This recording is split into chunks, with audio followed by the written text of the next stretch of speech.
এখন থেকে বিষ খাওয়া রোগী আর কখনোই মরবে না। প্রিয় দর্শক, আপনাকে এমন একটি গাছের সাথে পরিচয় করিয়ে দিব, যার মাধ্যমে আপনি বিষ খাওয়ার রোগীর চিকিৎসা করতে পারবেন। বিষ খাওয়ার রোগীকে বাঁচিয়ে দিতে পারবেন ইনশাল্লাহ। সুপ্রিয় দর্শক, স্ক্রিনে যেই গাছটি দেখতে পাচ্ছেন, এই গাছে গোল গোল কাঁটাযুক্ত ফল হয়।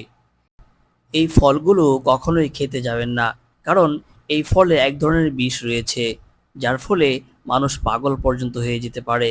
তবে এই গাছের শিকড়ের মাধ্যমে আল্লাহ তাআলা অনেক বড় একটা উপকার রেখেছেন। বিষ খাওয়া রোগীকে বাঁচিয়ে দেওয়ার জন্যে এই গাছের শিকড়ই যথেষ্ট। আপনাকে যে কাজ করতে হবে, বিষ খাওয়া রোগী হসপিটালে যাওয়ার আগেই অনেক সময় মারা যায়।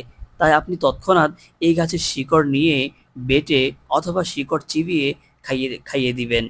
ইনশাল্লাহ সেই বিষ খাওয়া রোগীর বিষ পানি হয়ে যাবে। তবে একটা শর্ত হচ্ছে, বিষ খাওয়া রোগীকে অনেকক্ষণ যাবৎ পানি খাওয়া